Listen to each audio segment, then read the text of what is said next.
Hi, Dolores. I'll be with you in a minute. I'm going to do some sharing. Please be patient.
Hi, everyone.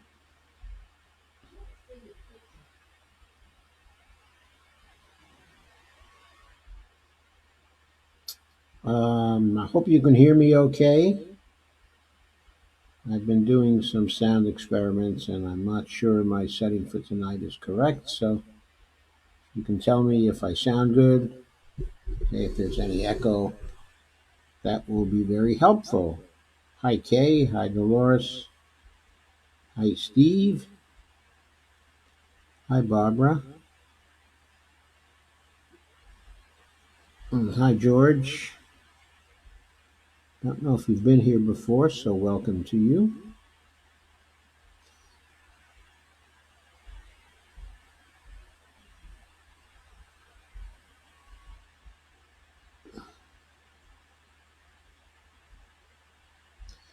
Thank you for sharing.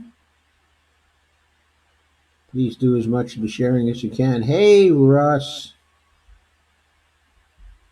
Steve, thank you. I'm glad my sound sounds great. That's terrific. George says, I just had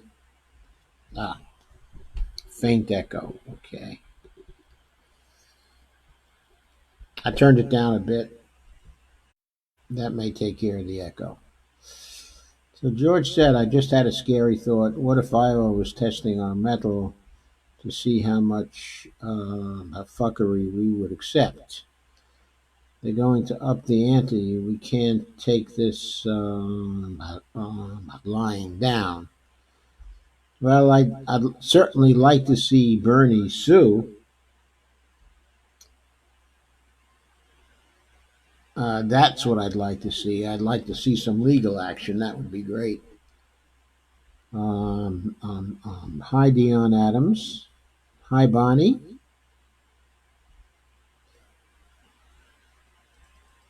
And George Shella says, I've been here a while. Steve is an old pal. Okay, that's fine. And Jim Bird has joined. Hi, Jim. Nice to see you. Okay, so who won? Well, starting with Iowa. Well, there are 2 points of view on who won. In Iowa. There's the point of view that says that the person with the most votes won Iowa. And there's the point of view that says that the person who has a plurality of the state delegates and who has a plurality of the national delegates has won. Now, clearly, according to the first point of view, the winner is Bernie Sanders. Absolutely, Bernie Sanders. Why? Well, as he said, well, I got 6,000 more votes. And of course, at the end of the second round, at the end of the final round, he still had roughly 2,600 more votes. So whether you want to look at the first round of voting, which is the one most similar to a primary, he was the winner by 6,000 votes. And if you look at the second round, then he was the winner by 2,600 votes.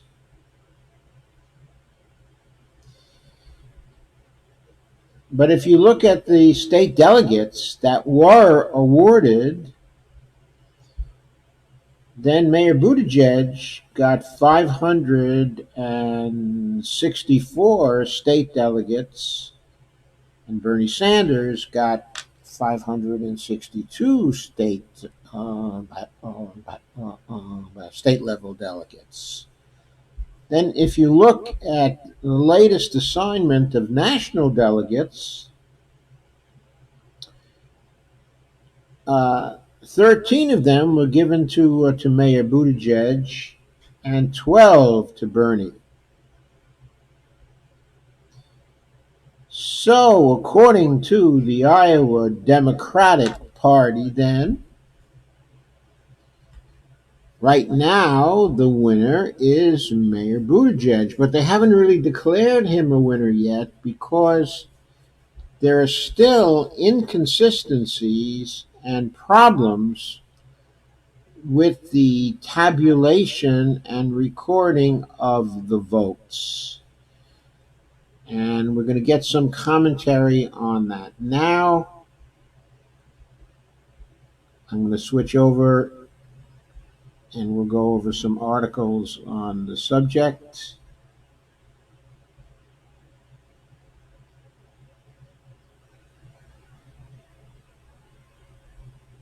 And you'll see the articles in just a second.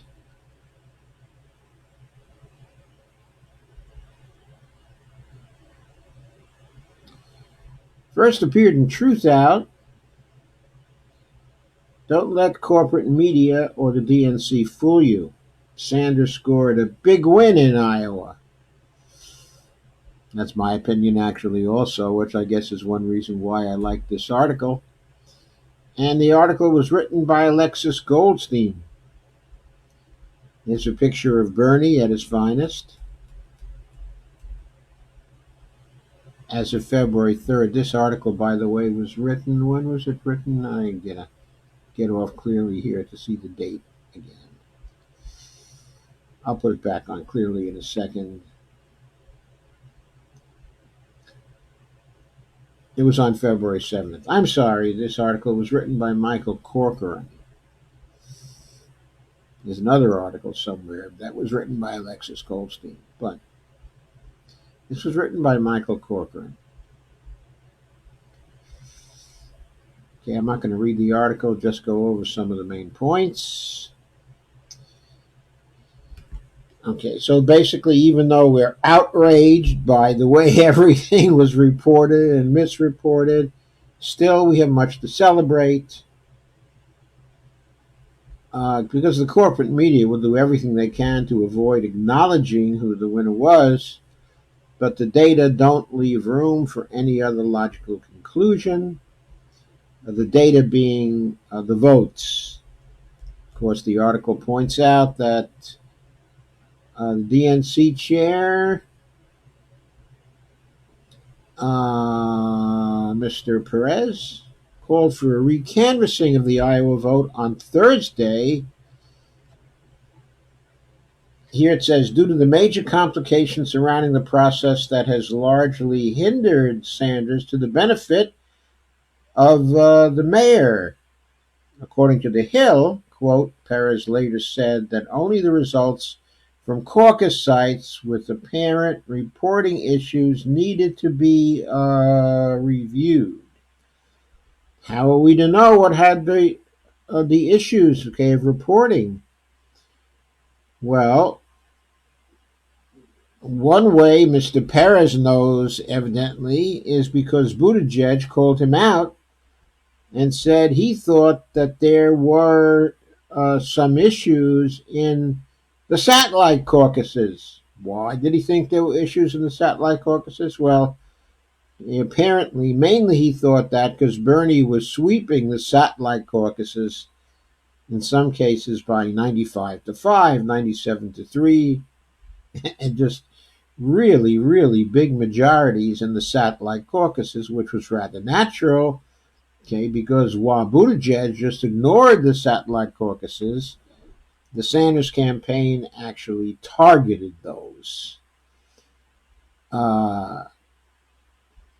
Anyway, the mainstream media, as represented by CNN, declared a victory for Buttigieg on Thursday night, even though Bernie received thousands more votes. This was based on the state delegate format. I'm not going to say much about this except to echo what Bernie said. He said, well, the SDEs used to be important, but our forces won a victory at the level of the DNC. Okay. And now the state delegate count is just an intermediate step in the process of getting to the national delegates, and it doesn't really count for anything. It's no basis for declaring a victory. And since the state delegate count is in question anyway, which brings the national delegate count into question, the only secure basis for judging who won here right at the moment is the vote count. And in the vote count, it's a pretty substantial margin for Bernie. So the article goes on with some of the details.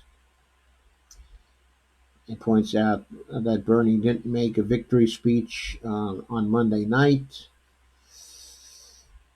but the candidate finds itself in a strong position currently, and so it went ahead and basically declared a victory on Friday, I think, on Thursday. And Nate Silver seems to agree because his polling model at 538 gives Sanders by far the best chance to win,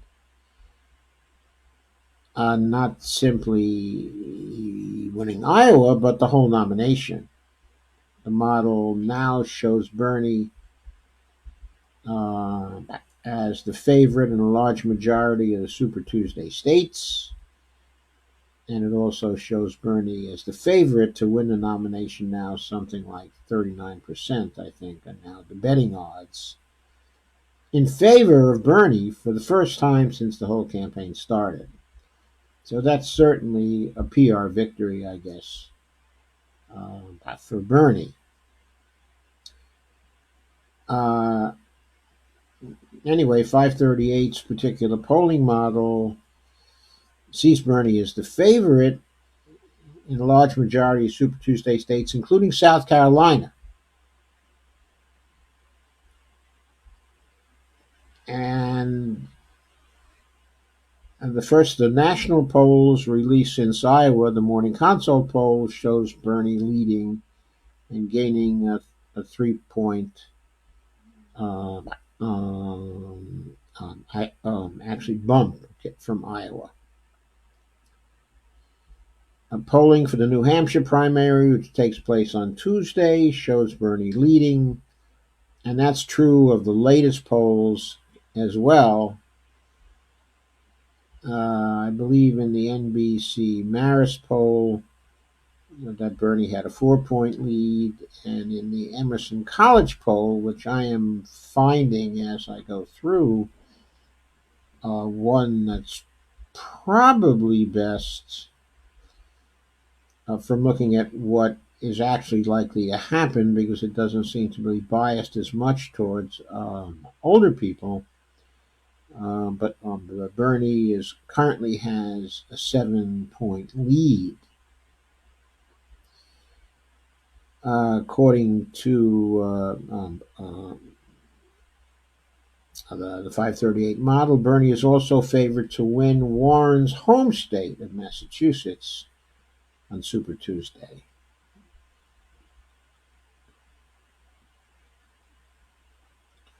So Bernie is now claiming victory, and Buttigieg has been getting a lot of static for his premature claim, of victory on Monday night.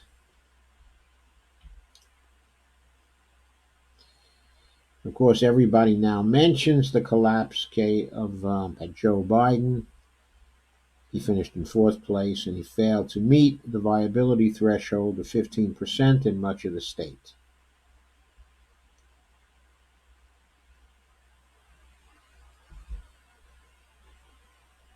And so the ordering in the state was Bernie, followed by Pete, followed by Warren, and then Biden, and then Amy Klobuchar in 5th place. And she's usually considered as having a pretty good showing. In the final tally, in Iowa, Amy Klobuchar was up to something like, I forget, 12.7 or 12.3 or something like that. And Joe Biden was at 13% or something. So this is looked at as a collapse for Joe Biden, and that also makes it a victory for Bernie. It's not simply with respect to Buttigieg, that it was a victory, but also the impact on Joe Biden's chances and the way people are now viewing him. There was a recent poll that appeared, I guess, only today, that shows Bernie being viewed for the first time as the most electable of the Democrats. So, very importantly, the electability article is starting to shift over to the burn. And that, of course, is very good news for all of us. So, the question which now arises is Mayor Pete going to take over as the moderate alternative to Biden?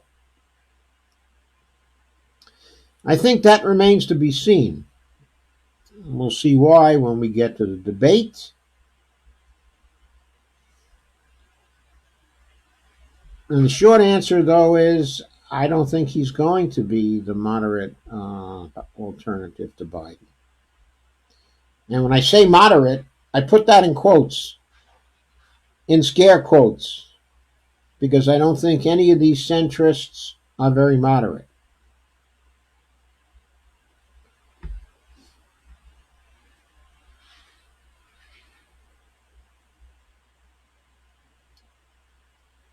Of course,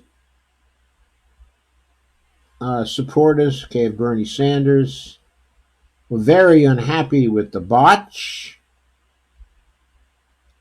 in counting, in Iowa, and the fact that Sanders was deprived of a clean victory on the first night, and therefore bragging rights for the week before the New Hampshire debate.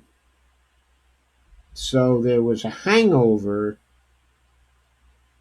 from Iowa to New Hampshire, which benefited actually Mayor Pete because of the lousy counting process. And in previous streams, we've gone over some of the reasons for the lousy counting process, and particularly the role of Hillary Clinton operatives and Obama operatives in creating the app, which created the environment which made the counting process such a fiasco. So I guess Hillary got a little revenge for an imagined slight that she thinks she received in 2016, in spite of Bernie doing 40 events for her after she was nominated. He probably did more events for her then than she did for herself. I'm not entirely sure about that claim, but it seemed like he was awful busy campaigning for her.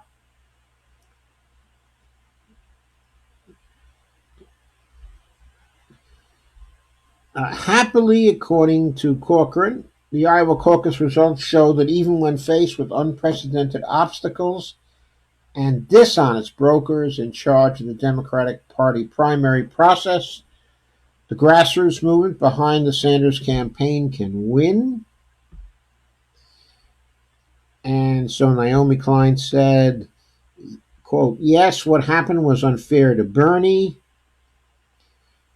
Do not let that become the mood of his campaign." She tweeted this. "The organizers and volunteers in Iowa who worked their asses off for months have a right to feel angry, heartbroken, and demoralized today." I think she said that on Monday night. So let's take good care of each other. It's what it's what is done by movements, and it's going to be a long fight. Unquote. Now, I mentioned problems with the counting process. Those go down to the caucus level.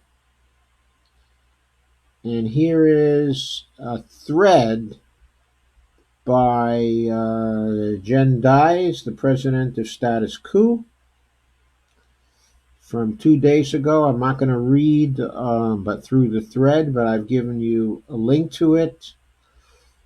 It goes through the counting discrepancies, in Iowa. There were very many of them that were due to difficulties in rounding up or rounding down, where there were fractions of a state delegate equivalents. Evidently, many people had trouble either rounding up or rounding down.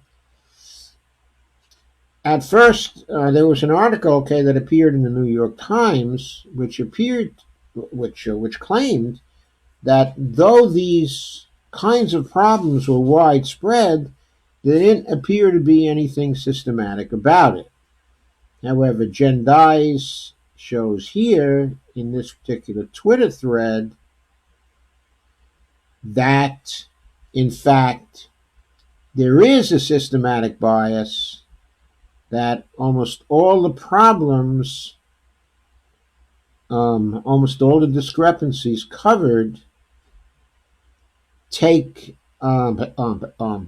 state delegates from Sanders and give them to other people, in many cases to Pete Buttigieg, but not in every case, sometimes to other people as well. But the important thing is they're taking fractions of state delegates away from Bernie, and Bernie, of course, was only 2 state delegates behind. So the likelihood, if these were all corrected, is that Bernie would come out first in the state delegate count. And then he would be the winner of the state delegate count as well. And then as a result of that, he would end up with the 13 delegates to the National Convention. And also Buttigieg would end up with only 12 delegates to the National Convention. And therefore Bernie would be the victor by any measure. And the controversy over who won would be completely scotched. So that's the situation right now. Due to the fiasco that happened, though, Dave, there were many people, and the editor of the American Prospect, specifically David Dave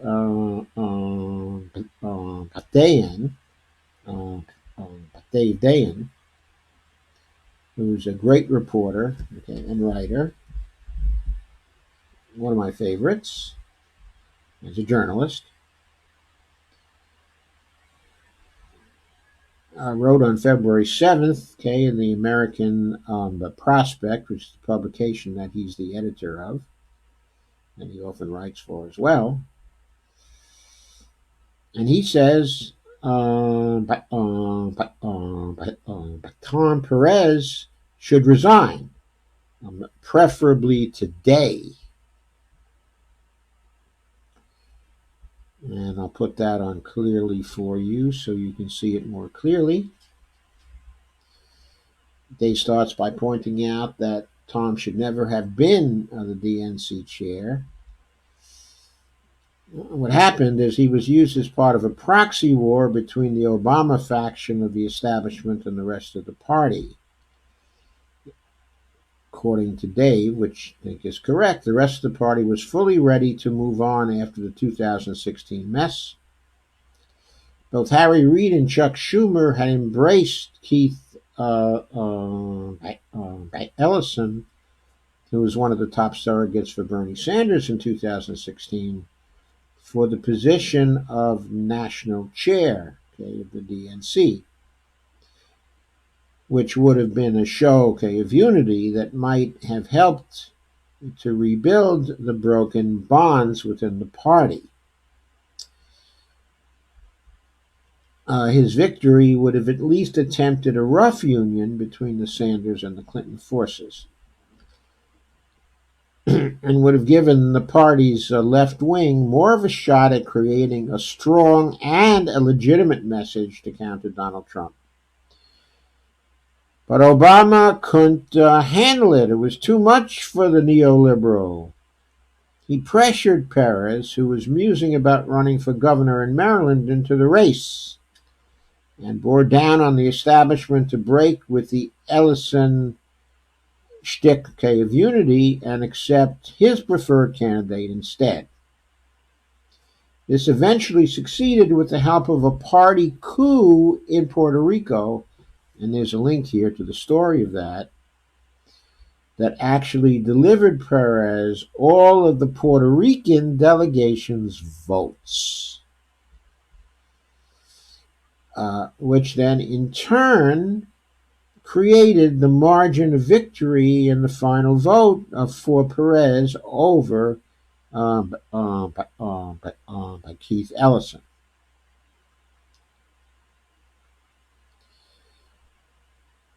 And Dave points out that Obama, now a movie studio boss and occasionally an occasional public speaker, had no personal reason to force Tom on the party. And he opines, but Dave does, that the most logical reason of why Obama might have wanted to do this was that he did it for the blog. The blob. The blob is a network of consultants, strategists, pollsters, lobbyists, policy mandarins, and media figures, like Chris Matthews, for example, for whom politics is their business. They didn't want the spigot to close on the hundreds of millions of dollars that flow through campaigns, and they needed to eliminate the threat of a gatekeeper like Keith Ellison, who might have different ideas. So Perez was installed. And Dave points out, and I think correctly, no question about it, the disastrous past week of Democratic politics is the result, deeply damaging the perceived competence of a party that is attempting to ask the American people to put them back in power to engage in activist government. The Iowa results weren't just one snafu, but part of a pattern of self-dealing and stupidity within the party elite that's more concerned with staying in power than in taking power. And so for the second straight cycle, like Debbie Wasserman Schultz, we have a DNC chair that needs to step down before the end of their term. And Dave says, Tom must go.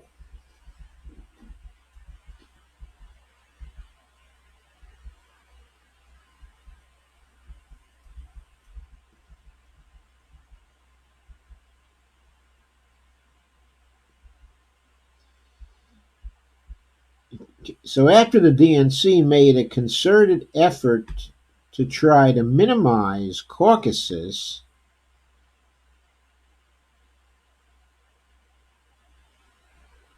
you had a situation, where Iowa did not accept the directives of the DNC, and they then chose not to eliminate their caucuses, defying a DNC rule that requires states to enable voter participation for those who cannot attend. The DNC couldn't kill the caucus because of New Hampshire's insistence on being the first in the nation for primary balloting, scheduled for 1 week after Iowa. So to maintain the gravy train in New Hampshire, Tom Perez had to maintain the Iowa gravy train. And what a gravy train it's been. The campaigns have been there for months and months and months, bringing in outside people to Iowa, giving a real boost, to the economy, of Iowa. And so,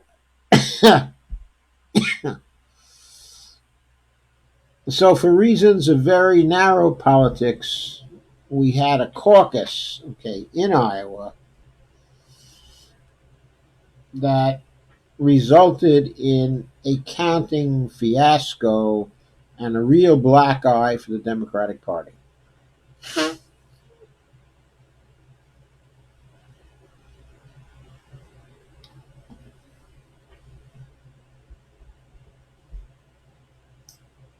And it turns out the weakness continued with the abominable Shadow app, which the DNC effectively, if indirectly, approved by recommending against having caucus administrators call in their results over the phone. As we know now, the app was an epic grift from a cast of well-connected Democratic operatives. The very kind that Tom was installed to maintain in the higher echelons of the party. It was part of a push to beat the Republicans on tech, essentially matching buzzwords like disrupt with outsourcing to operatives who can skim lots of dollars off the top. Shadow was never tested, it wasn't coded properly, it wasn't set up in time for most of the organizers to install it, and in short, it didn't work.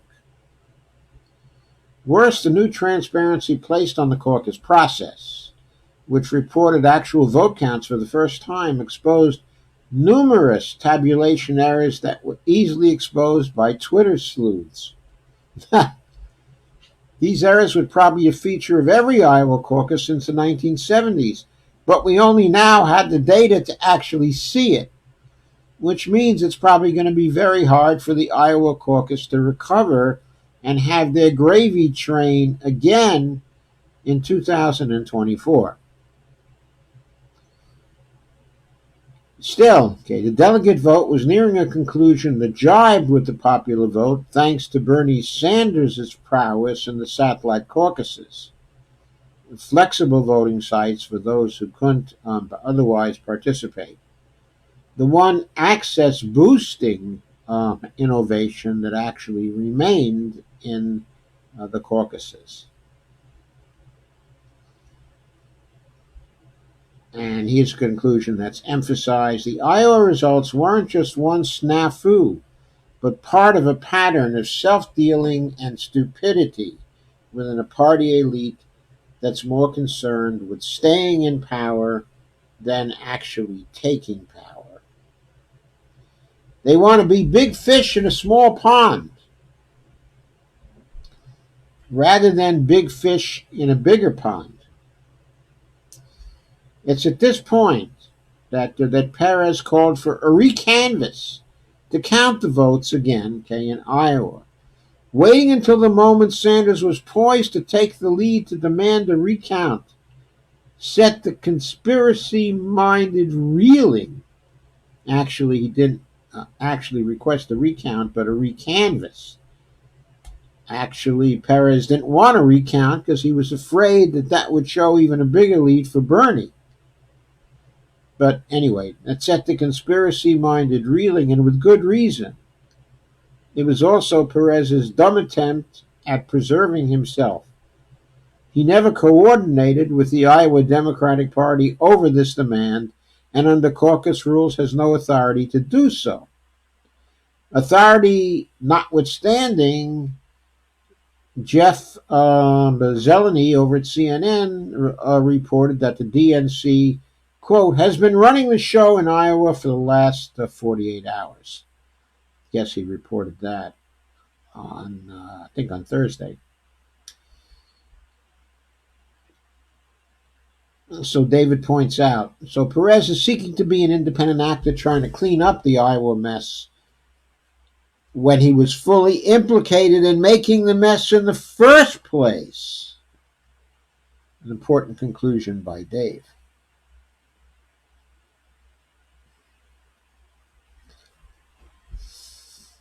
It turns out that the recanvass request apparently came because of differing and contradictory rules over how to count the aforementioned satellite caucuses.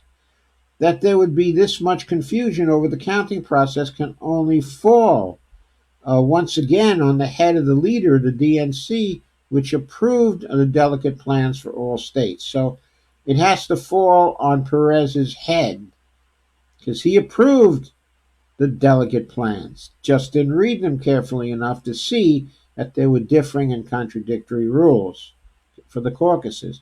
Now it looks terrible for the Iowa Democratic Party and for the DNC, because the satellite caucuses were about bringing in various parts of the public that were not available to actually go to the regular caucuses. And these were heavily populated by minorities, okay, in Iowa, that weren't able to take off work in order to go to the caucuses. So here's the Democratic Party saying it wants as much as possible minorities to be a part of the process, and here they are, okay, when Buttigieg basically objects to the counting that has gone on in the caucuses. Here they are considering doing a recanvass and maybe a restructuring of how things are counted to take influence from the very minorities that they were interested in empowering. So Dave says that also must be laid at the feet of Mr. Perez. His very presence, quote, his very presence is a testament to an establishment that refused to relinquish its grip on power despite the catastrophe of 2016. It has presided over a mess in Iowa that threatens to define the party as thoroughly hapless. Yes, it looks really hapless, doesn't it? Perhaps the most damning example of the establishment looking out for itself was revealed last month when BuzzFeed reported, okay, that the DNC had secretly approved golden parachutes for Perez and two of his top lieutenants. Once the story leaked, he had to set those parachutes adrift. But the incident made clear Perez's real fallback plan in case Bernie Sanders won the nomination. Getting paid. Getting paid.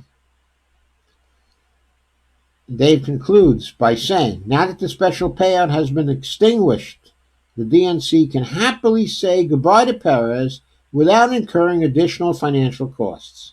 This is no longer optional after Iowa. I don't see, says Dave, how the eventual nominee can do better than limp along with Perez, and more importantly, what he represents at the helm, given the complete lack of confidence that Perez now inspires among the millions of volunteers the Democrats will need this fall. This critical election already has a Republican standard bearer defined by self-enrichment and ineptitude.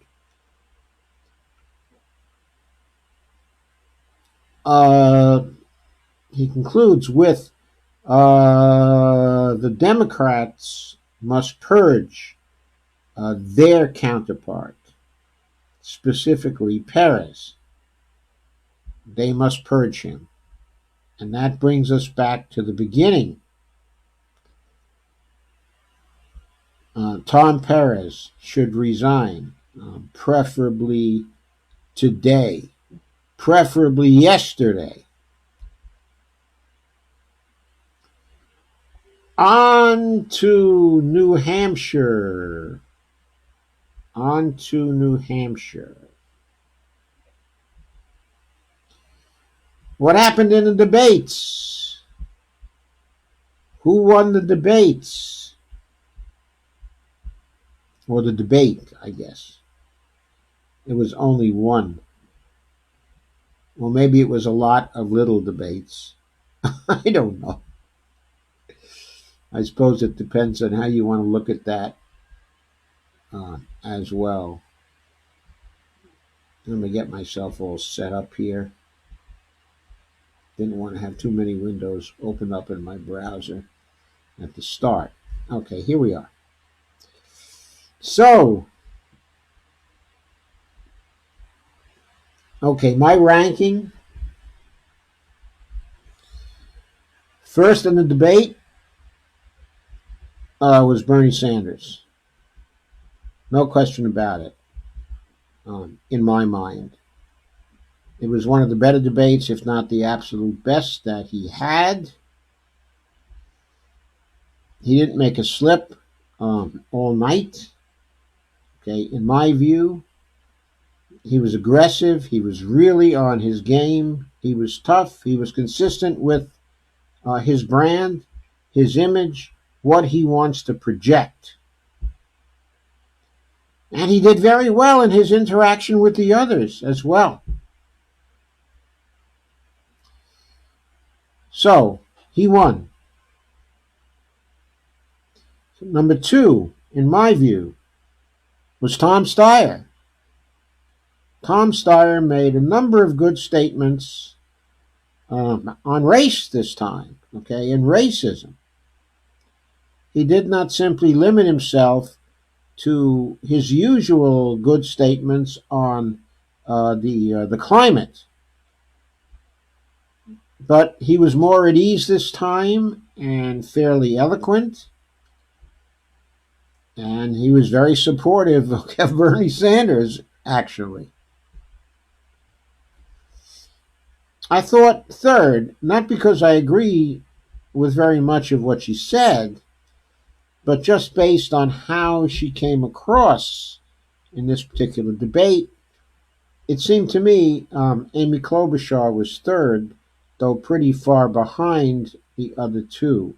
I thought this time she presented herself fairly well. She tended to limit her tendency to tell us all what we can't do, and was more positive than she had been in some of the previous debates, though she was still there to tell us what we couldn't do to some degree. But among the moderate candidates, she presented herself, I thought, a little more attractively, in this particular debate. I thought, that Warren, I think that Warren seemed to be at a little bit of a loss, She has been losing ground. She has been losing ground.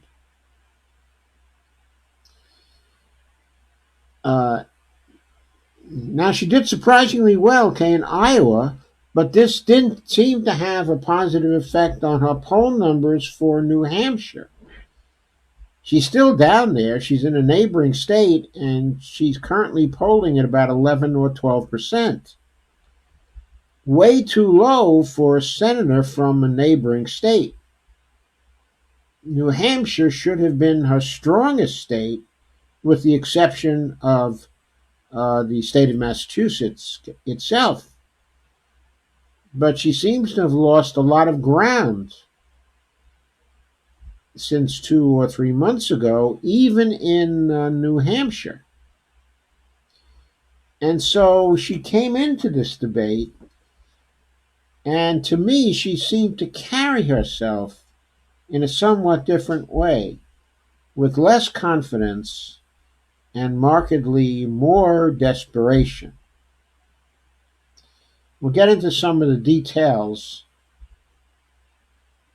in just a few minutes, but one of the details is that she launched kind of a side-eye attack on Bernie Sanders that just didn't carry much impact. It was barely understandable, but we'll get into that, as we go along. Okay, so she was fourth. Did I say fourth? Let's see. Yeah. I thought fifth, was Andrew Yang.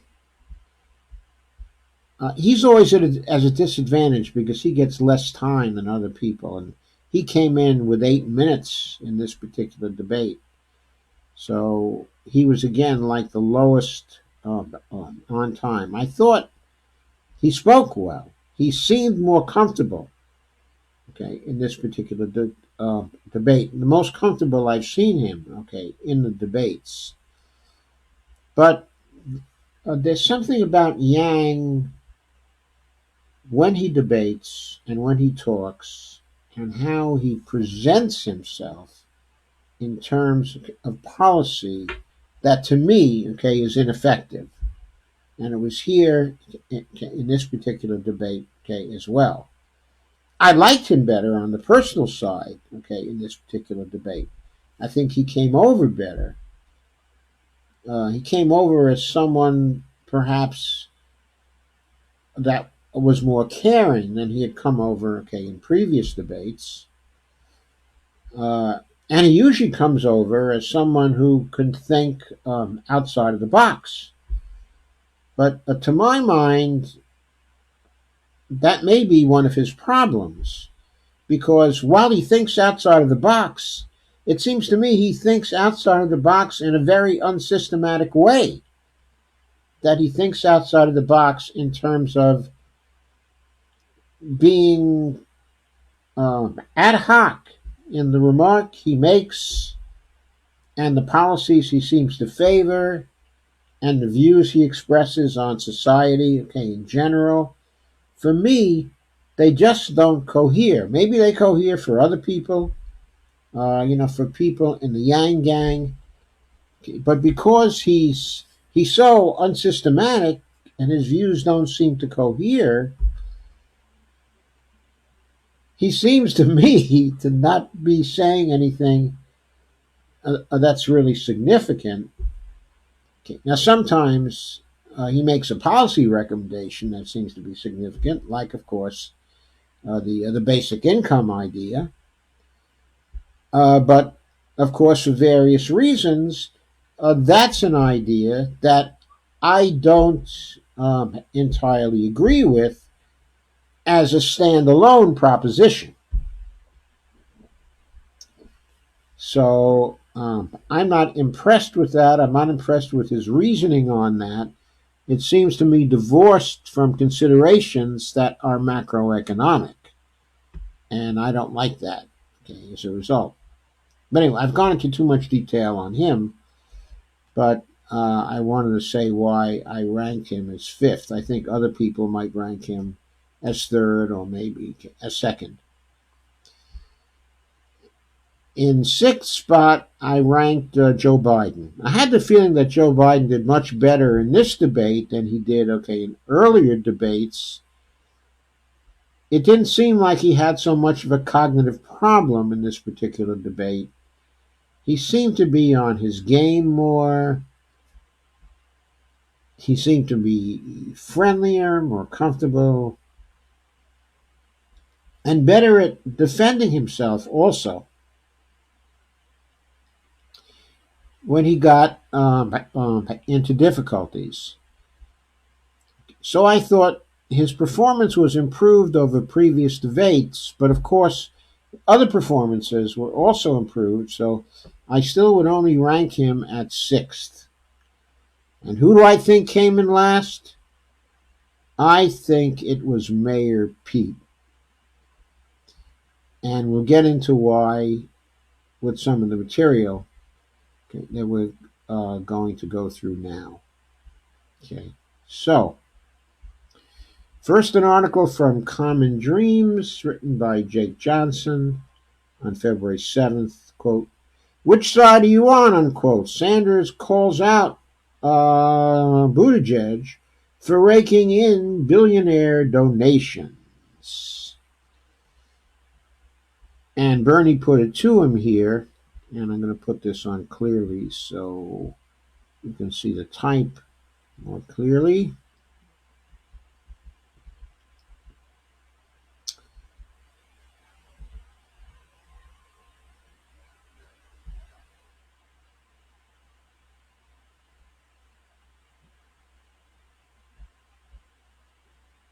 So it starts by talking about a breakfast event at St. Anselm College in New Hampshire, hours ahead of the debate. Okay, and Bernie is quoted as saying some things there, basically calling into question all the billionaire donors that Pete has and all the money he's raised from the billionaires. Bernie is quoted as saying, quote, I like Pete Buttigieg, nice guy, but we're in a moment where billionaires control not only our economy but our political process. Do you think if you're collecting money from dozens of billionaires that you're going to stand up to the drug companies and you're going to throw their CEOs in jail if they're acting in a criminal way? Unquote. The key question, the relevant question.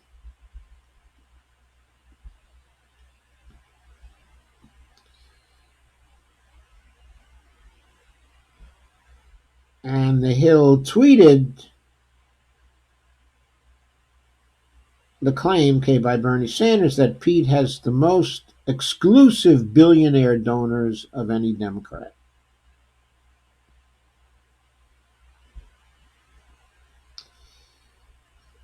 And Bernie cited a Forbes analysis saying that that Pete had received donations from 40 billionaires and their spouses as of September 30th of 2019.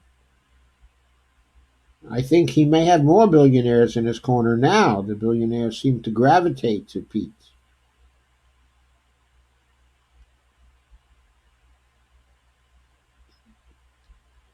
So,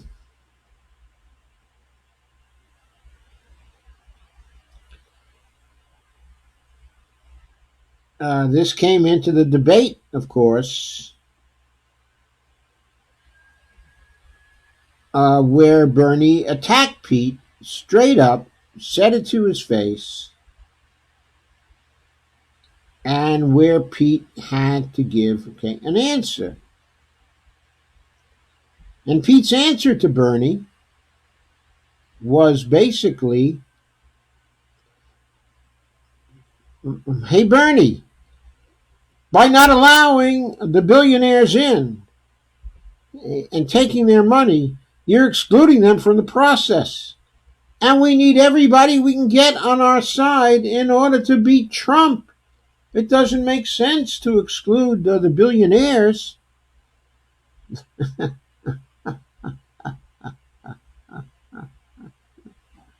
Well, I don't think this went over very big. Didn't go over during the debates very big.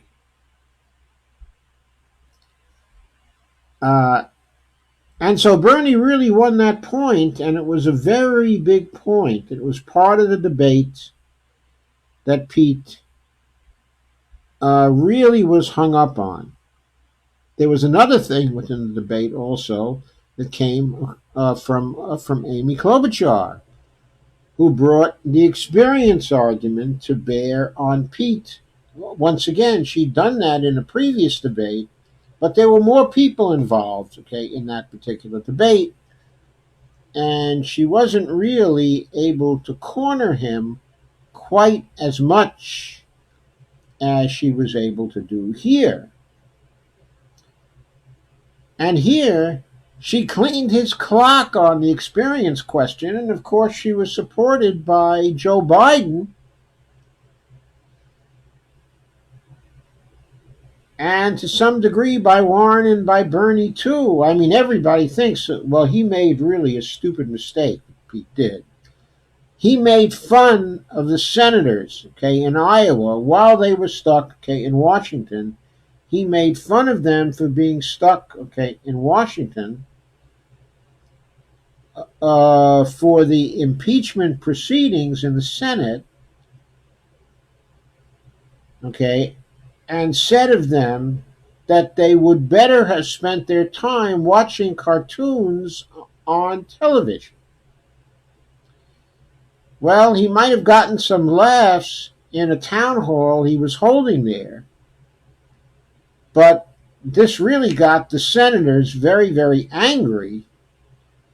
And you could see why they would be, because the fact that they had to stay there for the conviction proceedings meant that they weren't able to campaign against him, in Iowa. So because they couldn't be there through no fault of their own, he was trying to get even more advantage out of it by making fun of them and by ridiculing them and by ridiculing the Senate. So he really got slammed for this, and I don't think he was able to defend himself at all well, and I think that he was overwhelmed. Of course, I'm going through the reasons why I consider that he came in seventh, okay, in the debate. And the third reason was when one of the moderators, Lindsey Davis, actually brought up his record of what happened when he was mayor of South Bend in his dealings with the minority community in South Bend, and brought up his record there, and specifically his record in the way he handled crimes, okay, and arrests, and the general situation of his relations with the community in South Bend, because as Status Quo has shown with special programs and interviews with people from South Bend, Pete doesn't seem to have been much more than a mayor who made the downtown area, who made it a safe place for yuppies, but to move in order to renew the lakefront area there. So he brought in rich people. In the process, he destroyed 1,000 homes. 1,000 homes, okay, of poor people. He basically took away property that, however poor, they had inherited from their parents. Okay. He took away their homes. Okay. He gave them nothing. He brought in rich people in order to give a facelift to the waterfront area. And by the way, when Bernie Sanders was mayor, okay, of Burlington, he made the lakefront area, okay, a public park and a sanctuary for recreation that was open to everybody to use. Nor did he displace people in doing so without the compensation. So there was a great contrast in the record of Bernie Sanders in Burlington, if anybody knows about this, compared to Pete. Okay, so anyway, Pete, in responding to Lindsey Davis, okay, in the debate, he had a little bit of a debate with her, but basically attempting to deny her facts about what he had done. And she came back at him twice and insisted that she was correct and she was wrong, that he had the facts right. She did it very firmly, okay, and very politely and very well, and was on top of her game. And when he kept insisting on a lie, just telling a barefaced lie, okay, to the audience, she turned to Senator Warren and asked her what she thought of the South Bend situation as far as she knew it. And then Elizabeth Warren just delivered a stinging reply supporting what Lindsey Davis had said. Okay, and that part of the debate was over. So on grounds of the three issues that I reviewed, it was clear that this debate was terrible for Pete. That not only was he not the winner, not only was he not second in this debate, but he actually came in last, okay, in my estimation, okay, in the debate. Now, okay, I am going to say something about by Amy Klobuchar. Okay, I said I thought that she came in third in the debate.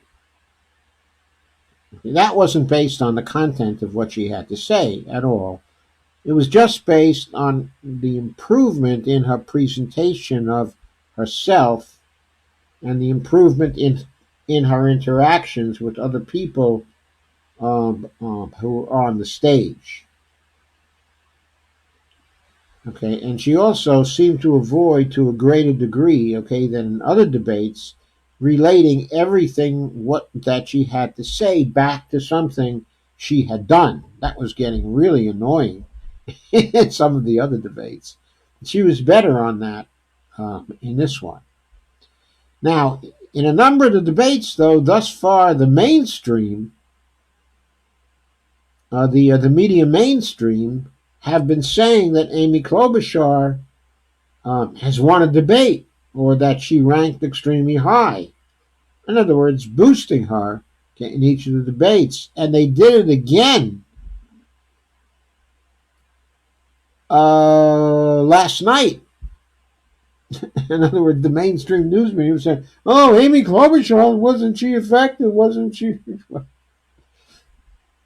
No, I don't think she was effective as Steyer, and I don't think she was as effective as Bernie.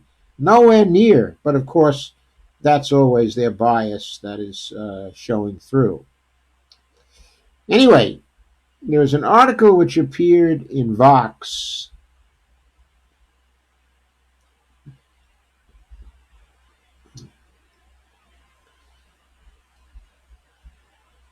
And in one place, it was entitled How Bernie Sanders actually won the debate. Okay? And in another place, in Vox, where it was originally sourced, it had the title Bernie Sanders showed us he's very skilled as a politician. And the article was written, okay, by Matty Iglesias.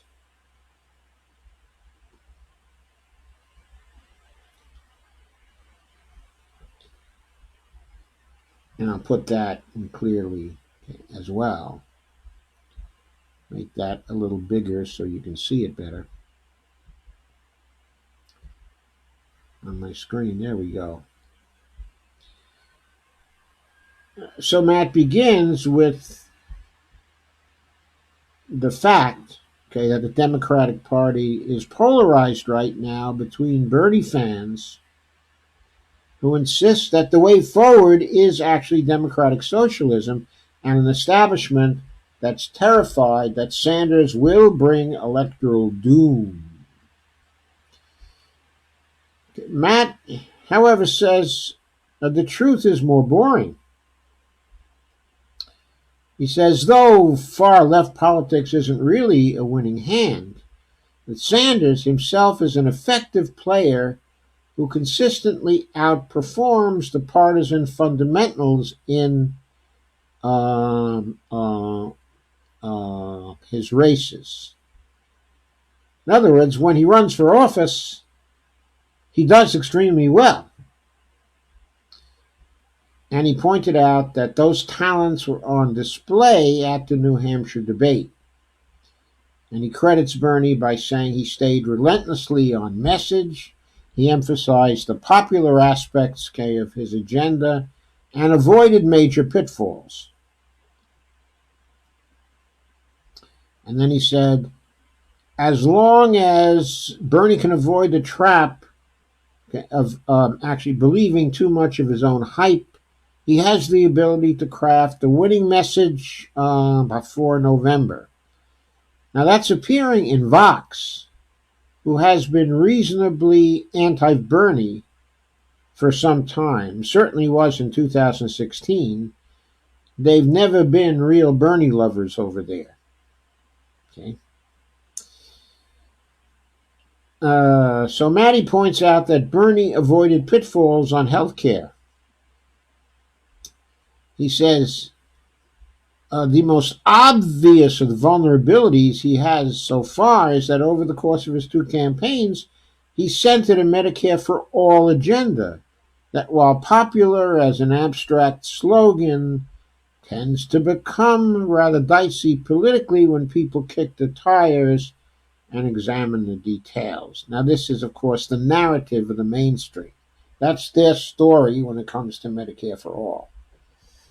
That it's popular as an abstraction, but when you get into the political details, okay, it's a little dicey. I personally think it's not very dicey when you get into the details, when you look at the details from an objective point of view, but when you take a mainstream narrative towards the details, then it becomes politically dicey because the mainstream is continually lying about the details, okay, of Medicare for All. But that's an argument for another day.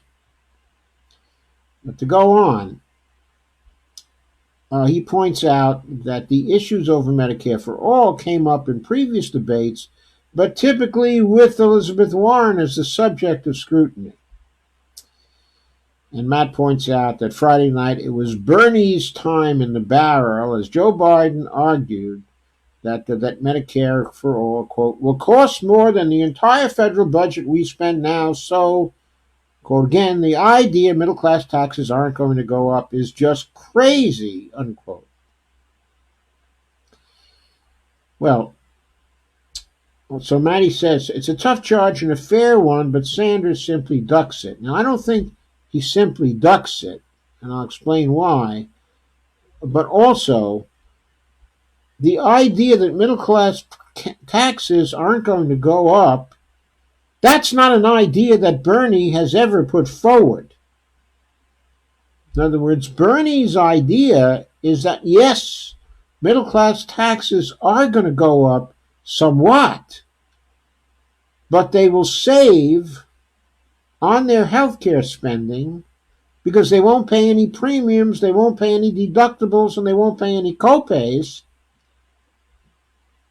They will save far more on those things and on dental care and on psychiatric care and on the other forms of care included in Medicare for All than they will lose in the increase in taxes. And he likes to use examples pointing out that, well, if a middle-class family has an income of $60,000 or something like that, they may pay an extra $1,200 in taxes, but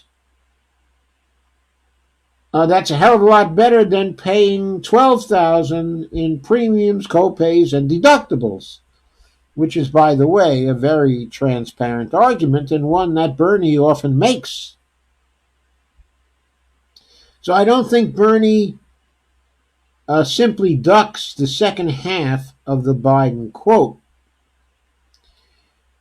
The first half, that Medicare for All will cost more than the entire federal budget we spend now, that quote from Biden is actually disingenuous because that isn't the issue.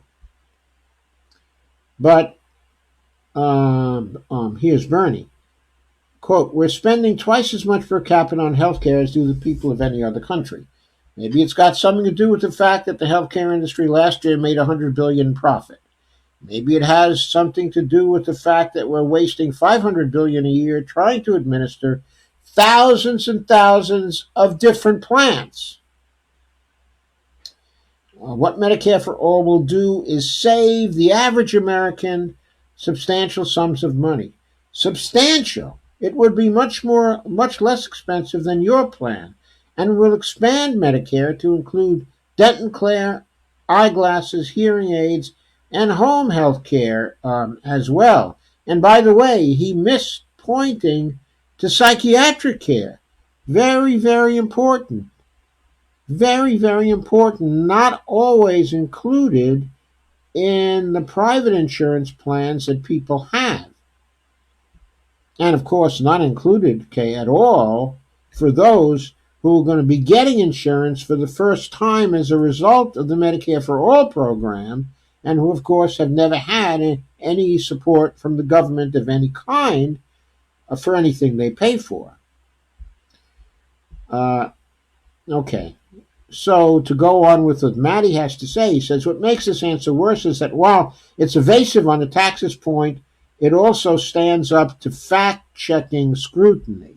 So Matty grants the argument that the average American will save substantial amounts, of money. But he still considers that Bernie is being evasive on the taxes point. I don't think that takes into account what Bernie actually argues when it comes to taxes. But Matty goes on, and in his argument following, he tends to support many of the perspectives that Bernie offers in contradiction to Biden's position. He says, if you look at American healthcare spending in international terms, you'll think you're going insane. It's not just that the Canadian and British governments finance healthcare that's free at the point of service for all citizens. They do it while spending less than our government does, even if you completely ignore America's enormous private healthcare spending. And then Matty has this nice graphic that you can see on the screen, at this point. It's a graphic about total public and private healthcare spending. Now, there are some ways in which I like this graphic and some ways in which I don't. I'll go through the ways that I like it at first, and then I'll get to the way in which I don't, which is a very, very important way. Okay? First, it compares public GDP spending and private GDP spending in all of the nations involved in the graph. And they're not all the industrial nations involved here. New Zealand, for example, is excluded. Canada's there. But Japan is not there. Finland is not there. Denmark is not there. Sweden is not there. Why are Belgium and Switzerland there, but no Denmark and no Norway and no Sweden and no Finland? I mean, what's that about? But anyway, some of the lowest spending per capita nations in the world are not there. Anyway, the bottom of the graph addresses percent of GDP, which is spent. So if you look at the blue bar for Switzerland here, about 5% of their healthcare spending, about 5% of GDP, is what he is calling their private healthcare spending. And then about 8% of the GDP of Switzerland is spent by the government. And so he shows, the government there is spending 2/3, 2/3 of the total of 12% of GDP that particular country is spending. When you look at Canada, they seem to be at roughly 7% for public spending and roughly maybe 3.5% of GDP for their private spending, which is a total, by the way, of 10.5% of GDP that they are spending. When you go up to the United States, though, you see that we're spending roughly 9% of GDP in our public spending,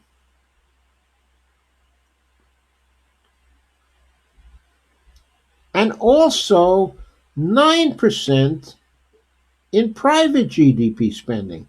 which is a total of 18% of our GDP, compared to Canada's roughly 10.5%, Switzerland's roughly 12%, Australia's, I'm sort of estimating here, maybe 9.5% or something like that. So this does allow you to compare total spending. If you add the public spending and private spending together, you can come up with a total figure as a percent of GDP that each of the countries is actually spending. You can see, for example, that in the UK, they're spending something like 9.5% of GDP on their national health service. Okay, and what is the private GDP spending going for? That's basically spending by rich people who want to go to private doctors. The public health plan, though, covers everything in the UK with public doctors. And even though the Conservatives have been impoverishing the program for some years now with austerity, the program is still enormously popular in the UK. And when they look at the program we have in surveys and things like that, they think that our program is the height of stupidity, and they would never want to have anything like that. But that's, in a sense, neither here nor there. But let me tell you what I don't like about this particular graphic.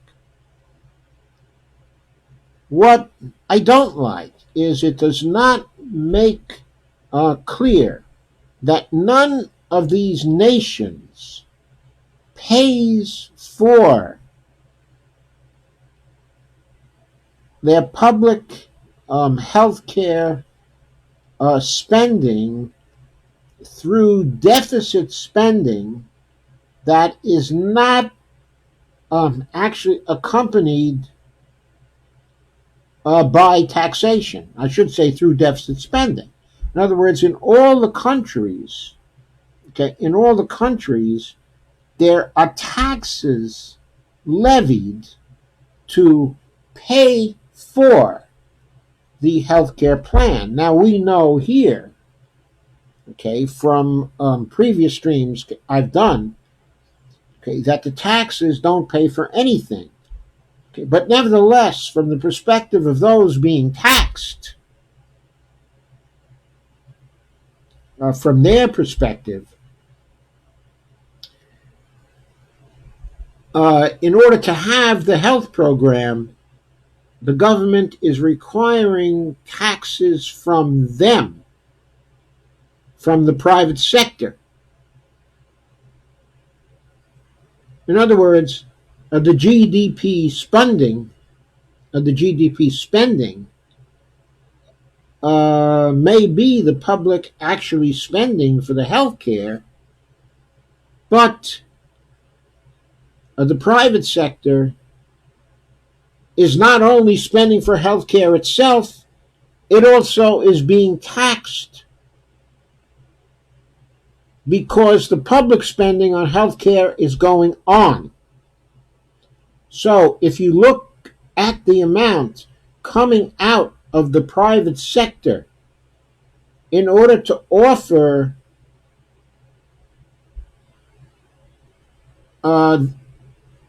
in order to do the healthcare spending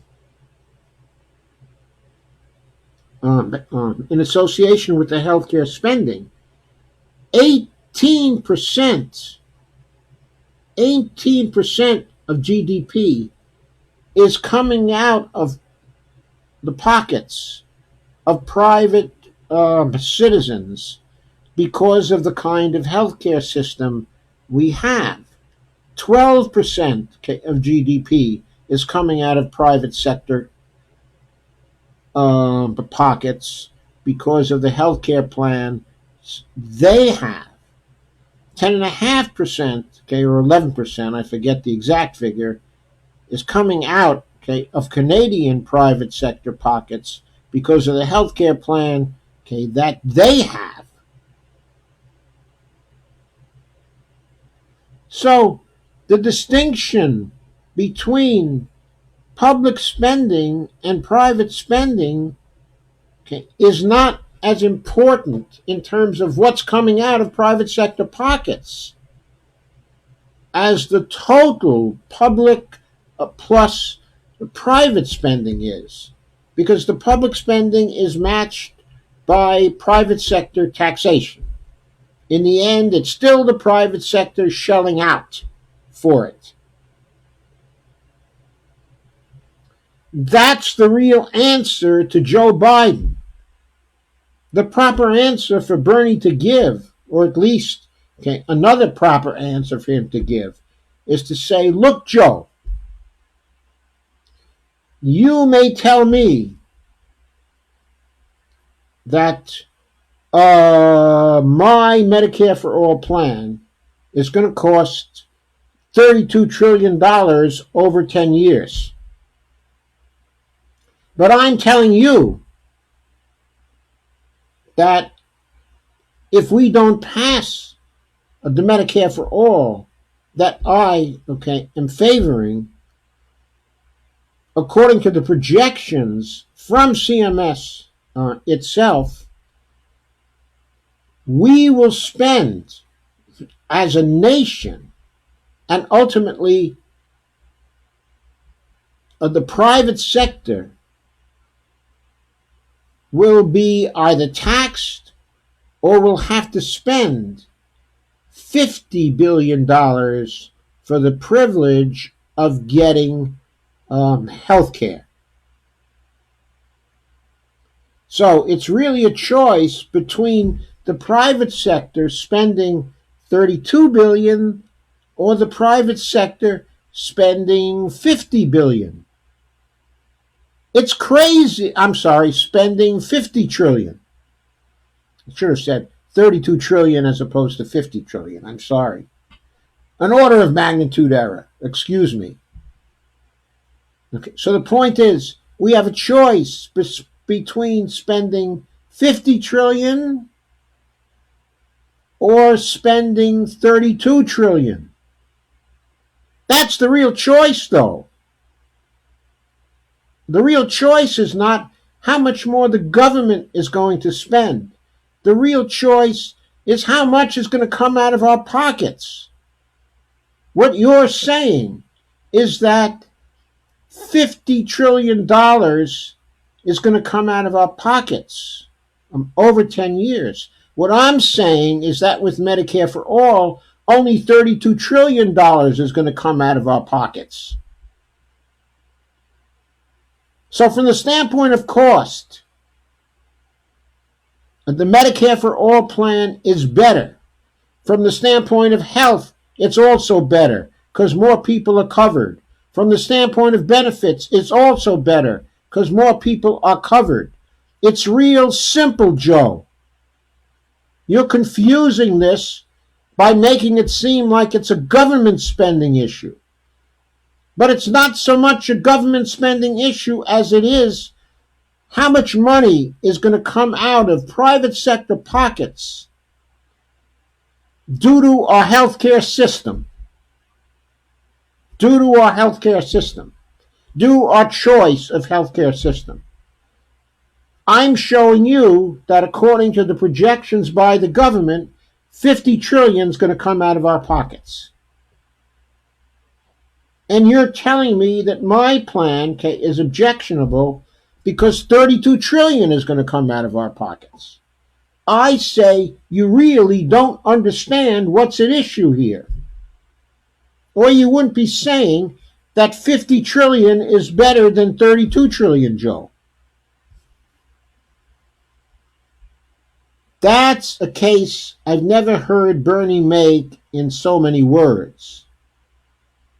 And I think that is just as devastating a case as the case he's trying to make, as the case he is making from the standpoint, of the individual.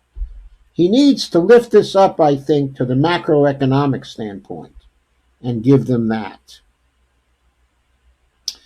So Matty Iglesias goes on to talk about what happened to Warren and gives him credit for making the basic compelling point captured by that chart. The America's healthcare system is bizarrely terrible, providing less coverage at greater cost than what we see in comparable countries.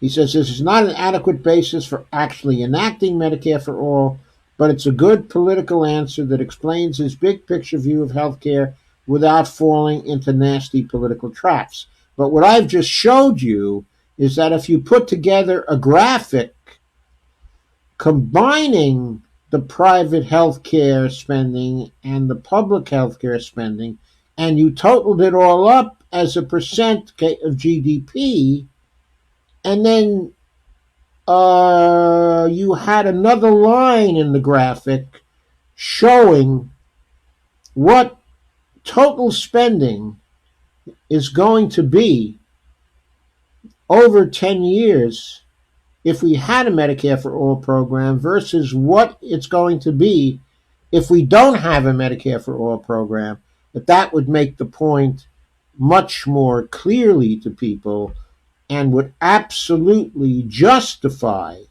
whatever additional taxation that Bernie Sanders chooses to legislate. But Bernie Sanders, of course, along with the Congress, chooses to legislate in association with the Medicare for All plan. Okay, that would be an adequate basis and a more adequate basis than the graphic, that Matty gives here. It really highlights the main macroeconomic issue. Do you want to spend $32 trillion total for all your health care, or do you want to spend $50 trillion for all your health care? That's the real choice we face on the financial side. If he's going to bring up the cost side, if he's going to bring up the benefit side, then of course all the advantages, are on the side of the public system, except for the abstract idea that people won't have their choice of insurance company anymore. Now, I consider that to be a very abstract idea. I don't understand why people should care about that. And I don't think the majority of people do care about that. You might have 10 or 15% of the people who care about that in the end. But if you start off a Medicare for All program and you give it a couple of years of transition, by the end of that couple of years, if you still have 5% of the population that's unhappy with the public plan because they don't have their choice of insurance company anymore, then I'll eat my hat with salt on it. That is not going to happen. Okay.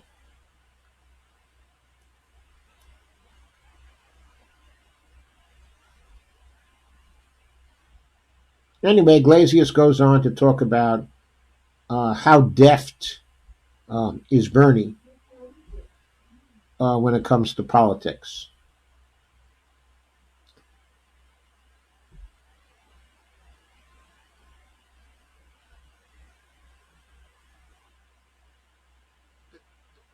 And then he goes into the policy message that Bernie had, which was very good in terms of the debate. And I think I will quote that here because it's one of the great points, that Bernie made during the debate. He said, the way you bring people together, Republicans, Independents, Democrats, conservatives, and progressives, you raise the minimum wage to $15 an hour. I don't quite agree with that. I think you should raise it to $20 an hour and also adjust it according to the CPI, of each area. But that's another question. The way you bring people together is to make it clear that we're not going to give tax breaks to billionaires and large corporations, they're going to start paying their fair share of taxes. That's what the American people want. And I'll tell you something else, said Bernie. The way you bring people together is by ending the international disgrace of this country being the only major nation on earth not to guarantee health care to all people as a human right. And you bring people together by telling the pharmaceutical industry they're not going to charge us 10 times more for the same prescription drugs as the people in Canada that borders on New Hampshire. That's how you bring people together and you defeat Donald Trump. I should think that would be a very powerful appeal to the people of New Hampshire, folks. A very powerful appeal. Now, note something here. Sanders doesn't say you bring people together by throwing a woman's right to choose under the bus or by abandoning the concerns of racial minorities or LGBT Americans. Indeed, later in the debate, Sanders will stake out a hard-line pro-choice stance, and his voting record as a senator has always been rock solid on civil rights and gay rights issues. But he does draw an implicit contrast here. The way you bring people together, i.e., be popular and win elections, is by talking about themes that activate class conflict rather than disagreements about race or gender roles. And he says this is in keeping with research. Economic policy unites rank and file Democrats and divides rank and file Republicans, whereas cultural issues do the reverse.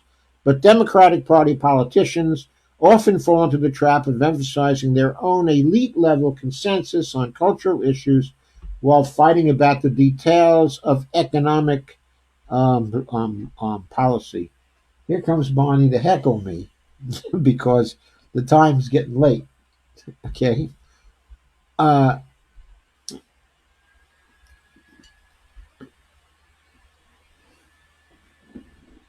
So Maddie says, last but not least, Bernie knows how to pivot. He said he eloquently gave Democrats the answer they wanted to hear when moderators asked him about Hillary Clinton's continued habit of needling him in television interviews.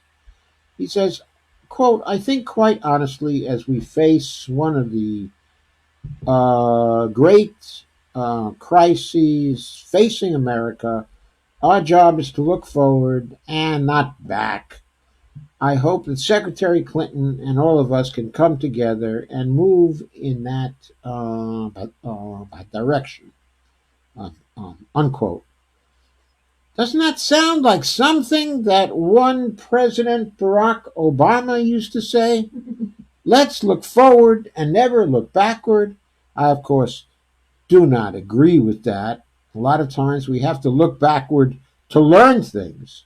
And Bernie thinks that too, because he has us looking backward at the last 40 years when the middle class and working people have been getting screwed all the time. So he does look backward. But the point is well taken with respect to the 2016 election. And Iglesias is right when he says it was simple, it was classy. It is probably not an expression of his full true feelings on the matter, but that's exactly what made it important. Under pressure and with the stakes high, he kept his cool, did not get dragged into a counterproductive argument. Instead, he pivoted to account of himself as a bipartisan dealmaker.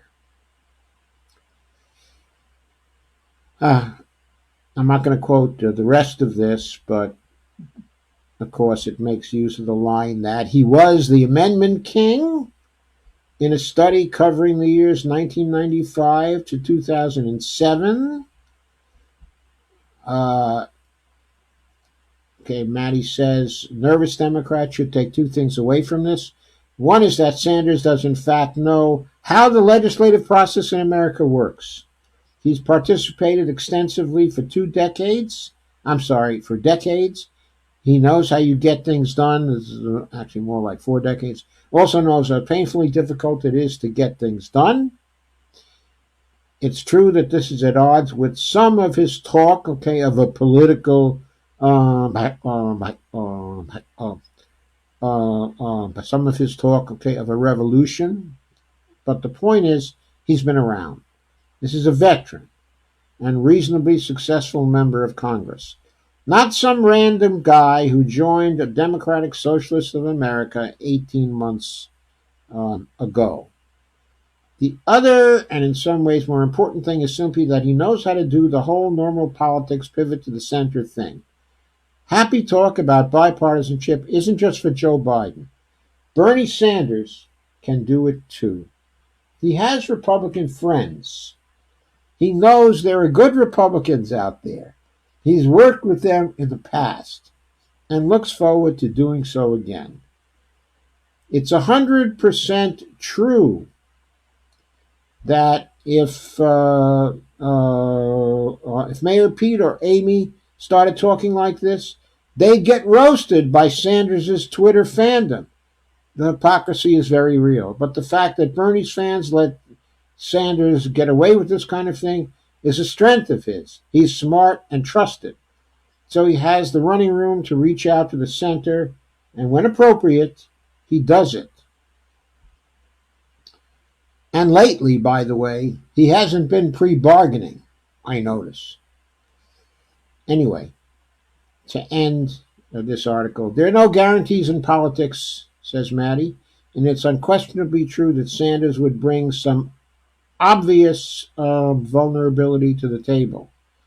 What are obvious vulnerabilities apart from his age and the Democratic Socialism charge, which you've already debunked, which he's debunked, and which you, Maddie, have also just debunked in this article, and which the rest of us debunk all the time?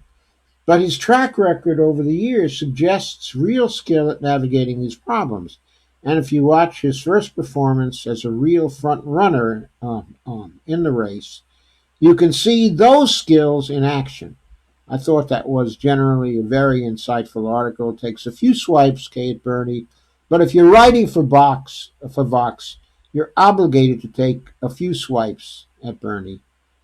Anyway, now I know Bonnie is going to be a little more angry at me because I'm at an hour and 40 minutes already, but I got to cover this article from Common Dreams about what Chris Matthews did.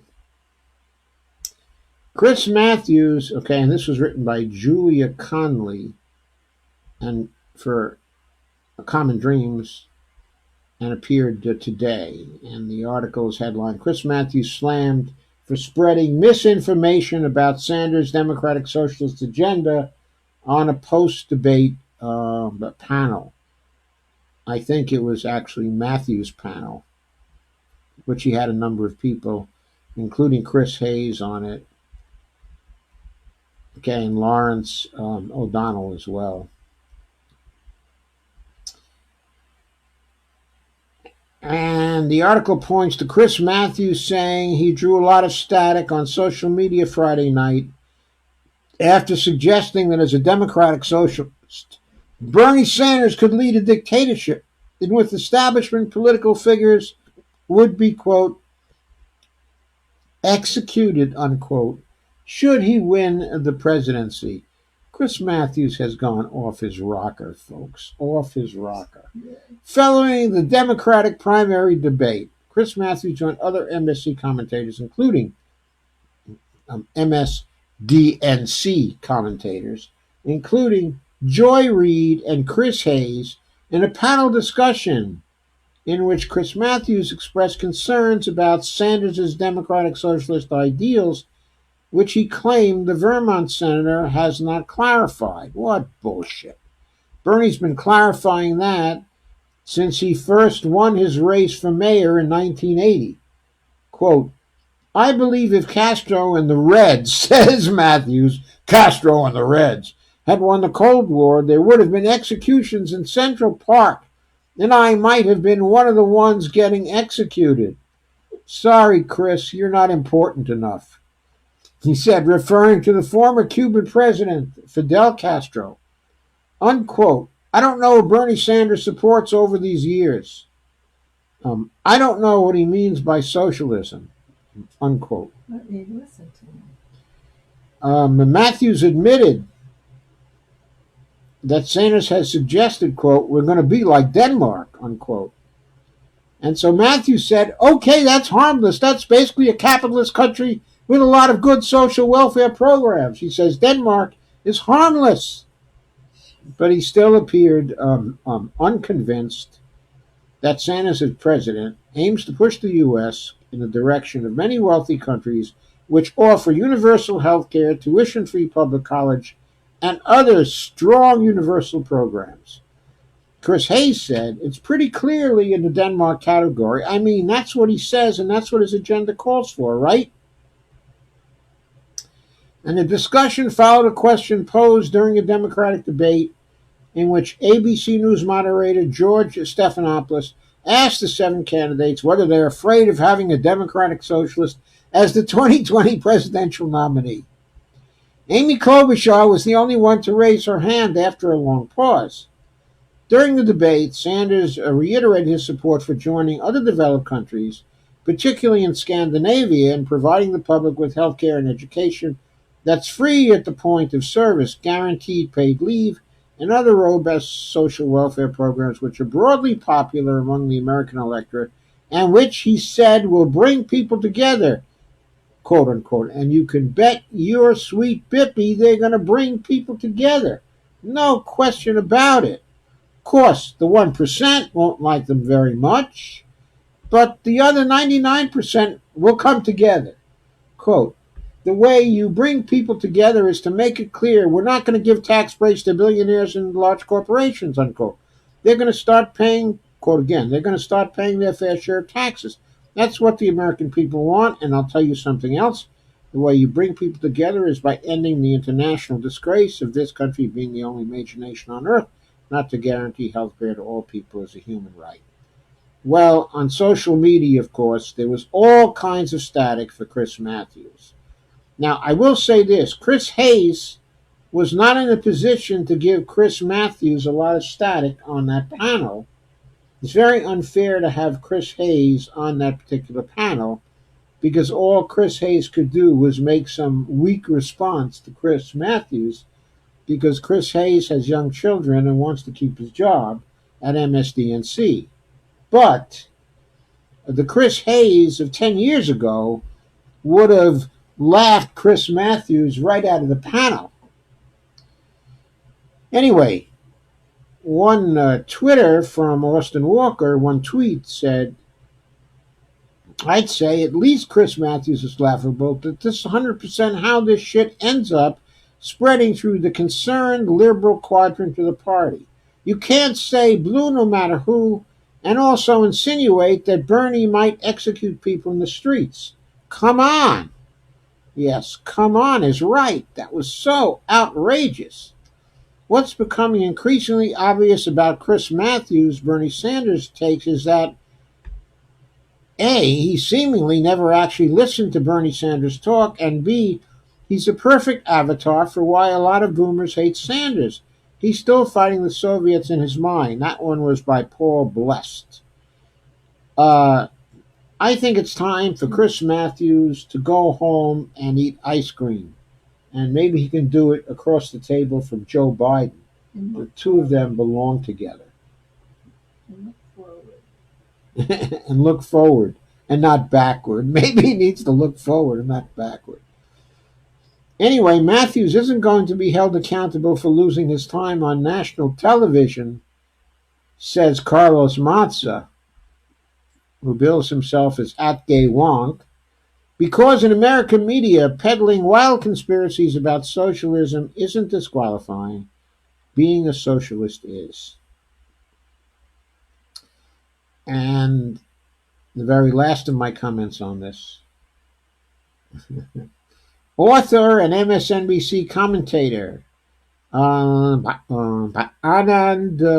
Giridharadas, I hope I got his last name correctly, who has been vocal several times this week regarding the network's frequent dismissal of the people who would benefit the most from Sanders' proposal and of his agenda's popularity, expressed regrets that he had been able to push back on Matthews' comments in person. And I see something deleted from the Clearly version of this article and that was the tweet of Mr. Giridharadas, and he said, I couldn't be on this panel because I was taking care of my kids, and now I regret that so profoundly. I think he regrets not being on that panel. I think what Anand should have done was to have made a call for Chris Hayes and asked Chris Hayes to come over and take care of his kids so he could be on the panel, okay? Because Anand could be much more vocal towards Chris Matthews than Chris Hayes could be. He could say what Chris Hayes probably wanted to scream out. Anyway, uh, that's my last comment, okay, on that. I will now, however, check into your comments as I surely do, but since I've taken so much time, I'm afraid I won't have very much time for them. But let me change my view here so that I'm no longer getting a double and triple view. There I go. You should be seeing just my head now and the bookcases behind me and a new Macromedia identifier, new Macromedia in depth. By the way, this is the in depth show, in case you didn't know. And before I entertain your comments, please share, like, and subscribe, and please become a patron at www.patreon.com/Joe_Firestone. And yes, I was particularly energized today for some reason. I think it's because Bernie is doing so well. Anyway, I will now look into your comments. I hope there have been all manner of comments on this. I got to get rid of something on my page here. I'm going to have to refresh my page. I'm not ending quite yet, but I am going to refresh my page because I got to get some junk off it. And I got to see how things really went. I will be right back as soon as my computer cares to respond.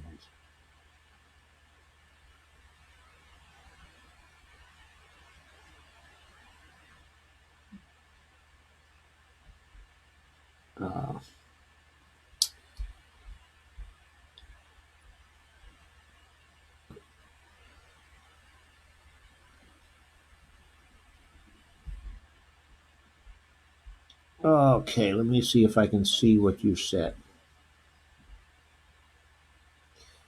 I see Kay saying watch most of those, Steve, but I'm not sure what she's referring to. And Kay says Chris Hayes is as progressive as MSNBC gets these days, sadly. Well, Chris Hayes used to be a lot more progressive. As I said, he literally can't afford to be more progressive now because he lives in New York, in Brooklyn, and he has young children.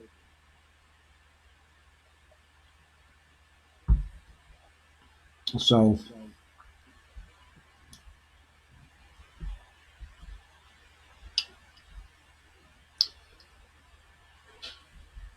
I will be able to see much more in just a minute. Please excuse the fact that my computer is a little frozen right now.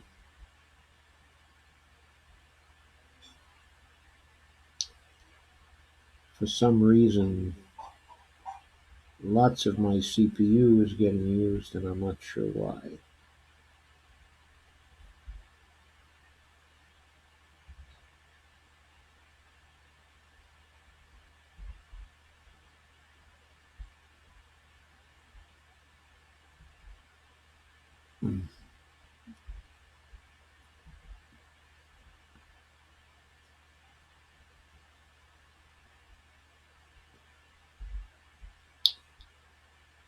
Hmm. I refresh the page once again.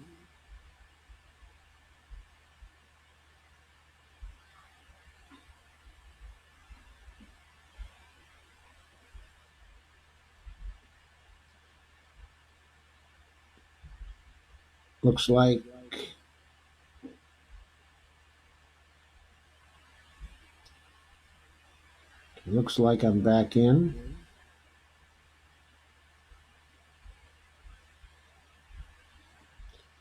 George Scheller says sketchy stuff to say the least.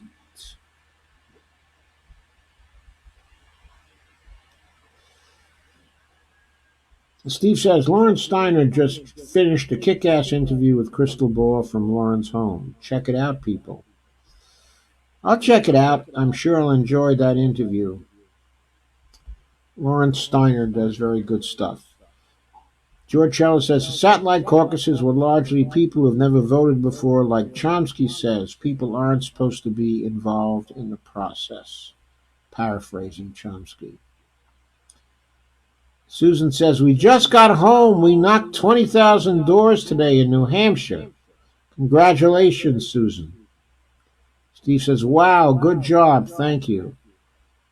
People came from all over to canvass. Unbelievable. Kay says, yes, thank you for all you're doing there, Susan. Yes, thank you very much, Susan. It's wonderful that you're doing God's work.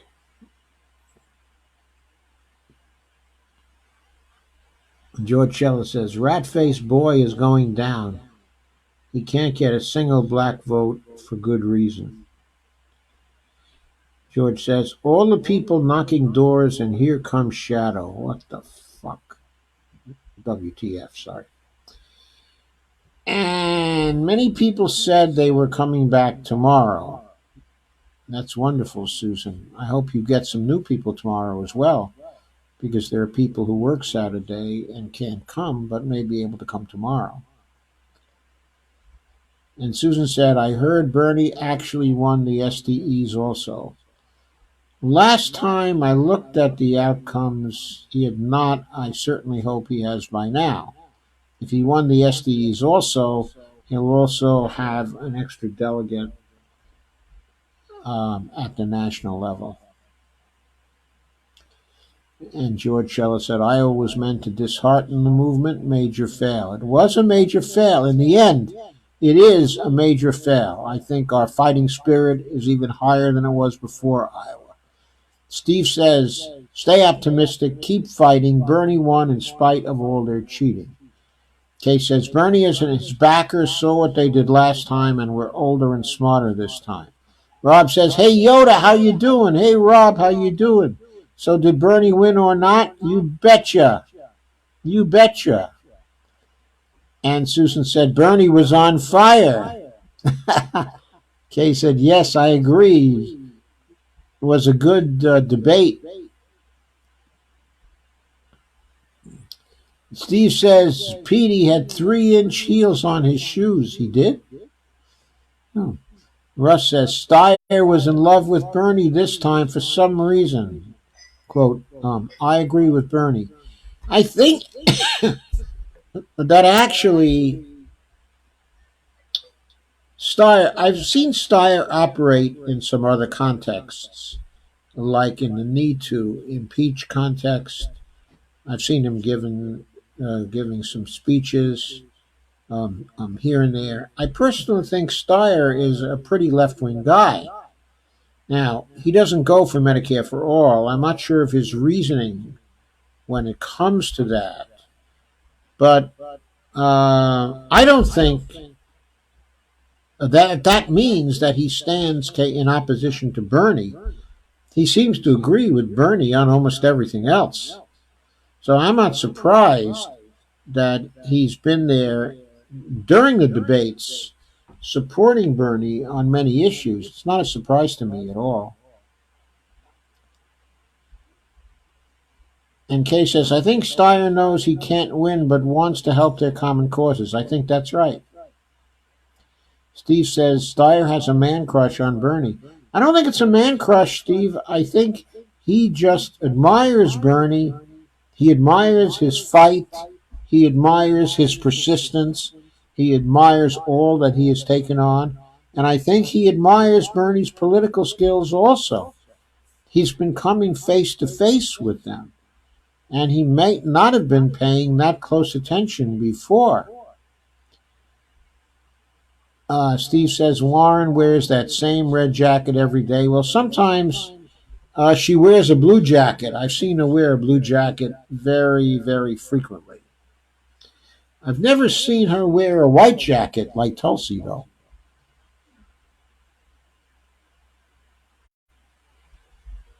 Anyway, Steve says, I think Steyer and Yang might endorse Bernie at some point, hoping.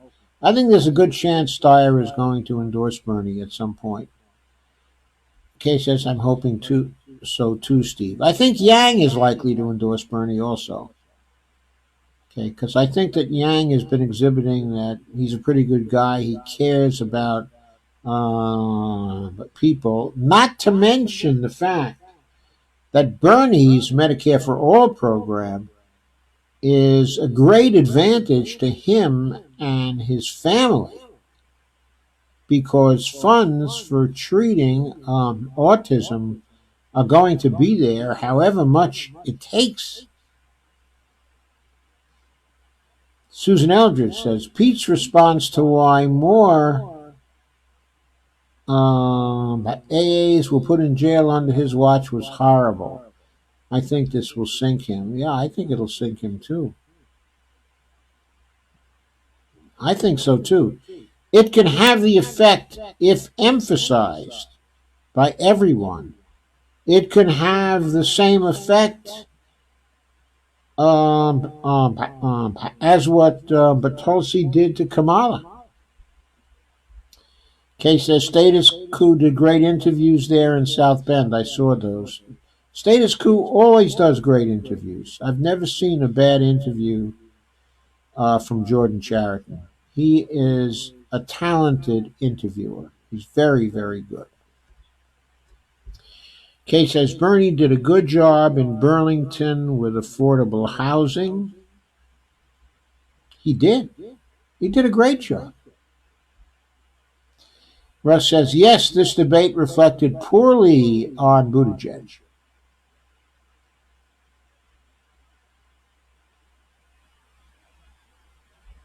He said there were some odd mistruths used during this round. Yes, there were. Steve says almost all other developed countries make their system of universal health care work. Why can't we? That's a good question.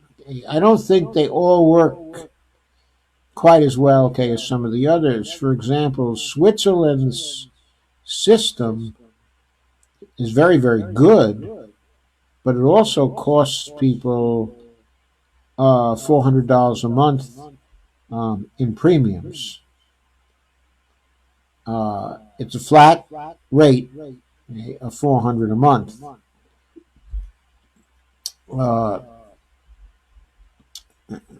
I think also German healthcare is fairly expensive at the point of service as well compared to other countries. I think Canada is very good. Australia is very good. I think also New Zealand, is very good. But Canada doesn't have coverage for dentistry. That it doesn't have.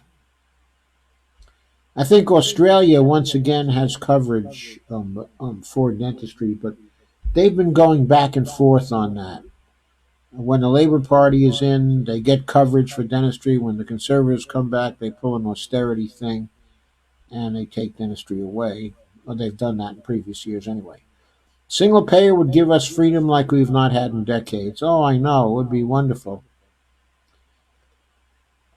And Steve says, cut the military-industrial complex, tax the rich. There's plenty of money to pay for health care. Yeah, and just create the necessary money to pay for whatever. Okay? Don't earmark anything to health care. Take a budgeting approach where you vote for the benefits first, Then you vote the taxation that's needed to stop inflation, and no more taxation than that. Well, I should actually say there are some other goals too. Then you need to stop inflation and also to make the distribution of wealth far more equal than it is now, because as it is now, it's a danger to democracy. That's why we have to get it out of there.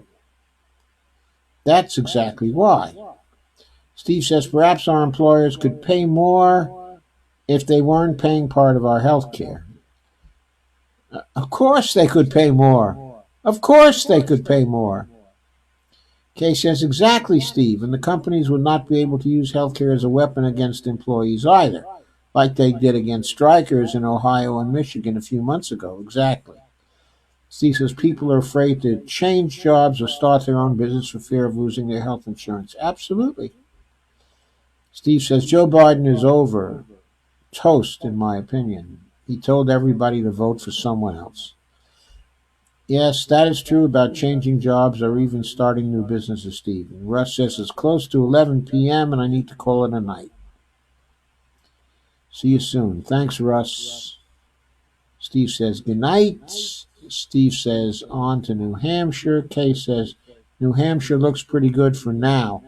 Well, we'll see. I'm hoping by tomorrow it's going to look even better. We need to see Bernie on an upward trend in New Hampshire and Pete on a downward trend. We need to see that before Tuesday. Kay says, I cannot stand Matthews. Never have. His voice gets on my last nerve, even when I used to watch MSNBC.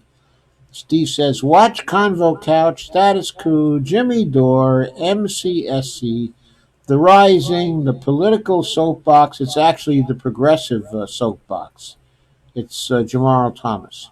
Kyle Kulinski, The Gray Zone, Lee Camp, The Kim Iverson Show, Mike Befigurato, the Rational, National, Dave Doel, that is, Tim Black, the political vigilante, Ron Placone, the robust opposition. We are many, and don't forget the new Macro Media In-Depth show. And Kay Clark Ryan says, watch most of those, Steve. Lana just sent me a note saying sorry, she's been out for most of the day. That's okay, Lana. That's okay. And just more news now. Bernie Sanders leads in New Hampshire tracking poll.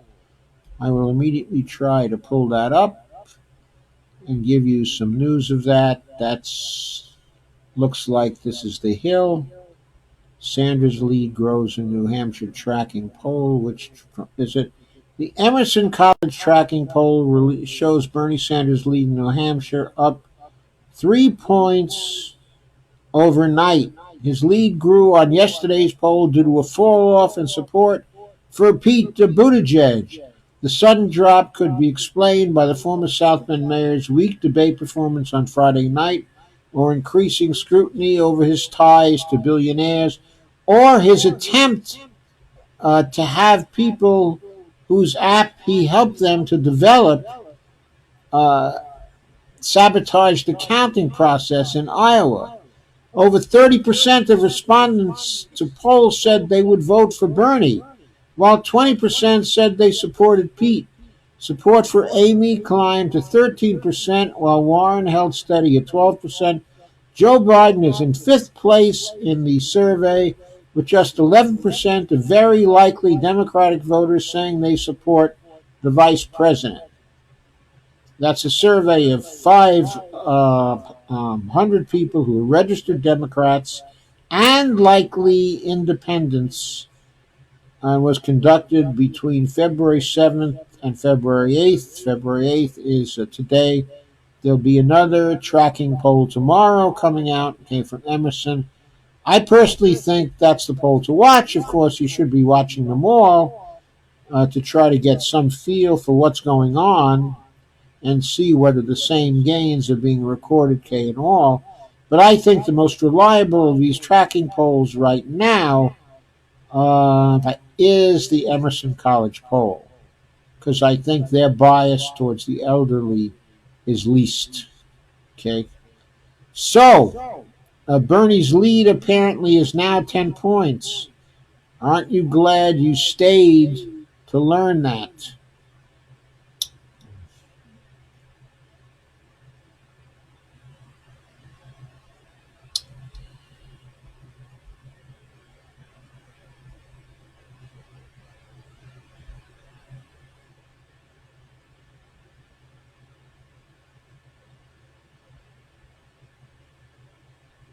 Okay, guys, it's 11:30. I've been on for 2 hours and 10 minutes. I'm afraid I'm going to have to leave. I very much enjoyed this. Thank you for coming. Thank you for staying. Next time I see you, it'll be Monday night in the 9 o'clock hour.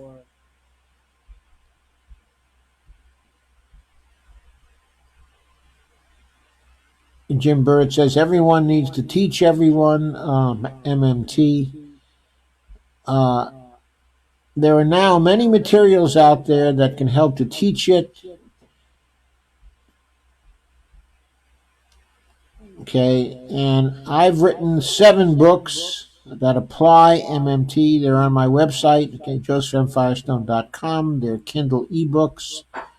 They're relatively inexpensive compared to other Kindle ebooks. You might want to look in on them. If you want to learn about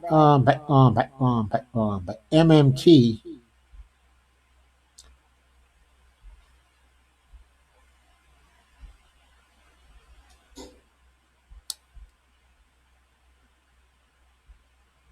then you can learn about MMT from my books. Okay, especially the book on fiscal myths, and my first book on the platinum coin, okay, and its applications,